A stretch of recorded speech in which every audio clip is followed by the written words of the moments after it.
नमस्कार मित्रांनो, मी धीरज स्वागत करतो नवीन एका ब्लॉगमध्ये. तारीख आहे आजची 10 नोव्हेंबर आणि आपण 3:30 वाजता निघालो. आज थोडं झोपलो आणि गॅस भरलेला होता. डायरेक्ट निघालो. नाशिक फाट्यापासून येत होत्या पण सगळे 100 रुपयाच्या आतल्या राईड आल्या ओलाला.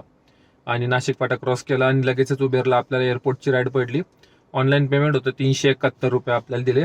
आणि एअरपोर्टपासून जस्ट बाहेर येता येता तर आपल्याला मंचरची राईड आली. 1205 रुपये काहीतरी दाखवले इंटरसिटी.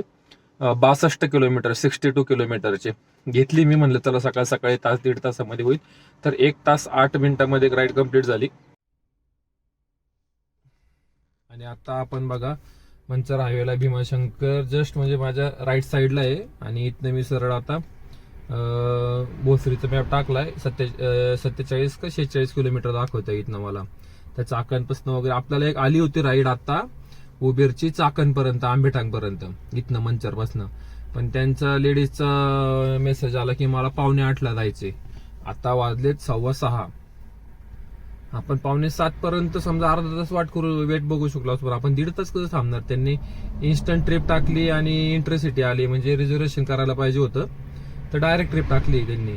तर एवढा वेळ नाही ना आपण वेट करू शकत. 500 रुपयांनी होती, 35 किलोमीटर, ठीक आहे, ऑन द वे होती. पण आता इथनं बघूया. आपल्या 2 राईड झाल्यात. एक पहिली एअरपोर्ट आणि आता ही आहे ही इंटरसिटी झाली. इंटरसिटीमध्ये लक्षात ठेवा की 2 OTP येतात. एक फर्स्ट जिथनं आपण घेतो आणि ट्रिप एंड झाल्यानंतर परत एक OTP होतो. एकदा मी विसरलो होतो, तर आता आपण कस्टमरनीच आठवण करून दिली आपल्याला. तर 1500 रुपये काहीतरी बिल झाले. 1150 आपल्याला दिलेत. उबेरने जास्त पैसे घेतले यावेळेस, तर ठीक आहे. 1150 आणि समजा 400, 1450, 1430 वगैरे आपलं अर्निंग झाले.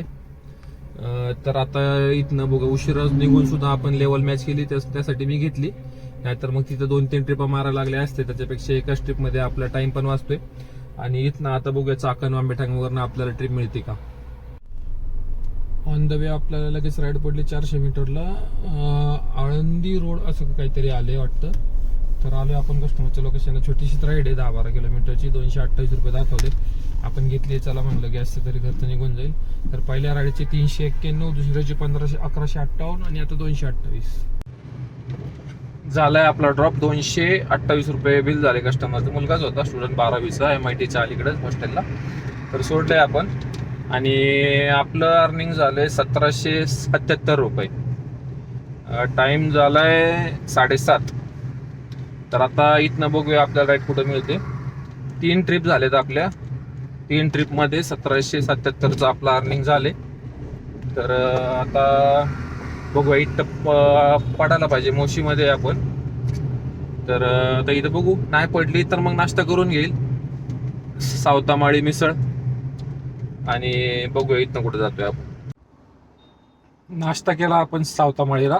जस्ट नाश्ता केलाय, मिसळ खाल्ली, चहा घेतलाय. आणि आता वाजलेत 8. आता सगळे ॲप चालू करतो आणि बघूया आपण पुढे जातो. ॲटलिस्ट 2-2.5 तास तरी आणखी काम झालं पाहिजे. तर बघूया आपण. आता आपल्याला ट्रिप पुढे पडते. आणि CNG अर्धी टाकी आहे आपल्याकडे आणखी. ॲव्हरेज पण गाडीने चांगला दिलाय.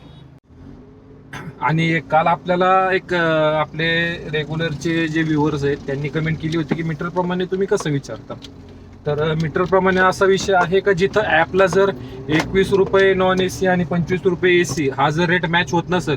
समजा एक ट्रिप पडली आहे एअरपोर्टची 300 रुपयांनी, ओलाची 19 किलोमीटर किंवा 18 किलोमीटरची, तर आपण आधी ट्रिप एक्सेप्ट करतो. कस्टमरला कॉल करतो, जागेवरनं गाडी सोडत नाही. आणि त्यांना मग कॉल करायचा आणि विचारायचं की बाबा रेट तुम्हाला बिल काय दाखवले. आणि मीटर प्रमाणे बिल होईल असं सांगायचं. 21 रुपयाप्रमाणे नॉन AC, 25 रुपयाप्रमाणे AC. तर कॅल्सी अशी करायची की कस्टमरच्या लोकेशनला गेल्यानंतर OTP टाकल्यानंतर जेवढं डिस्टन्स येईल त्या डिस्टन्स इंटू 21 रुपये.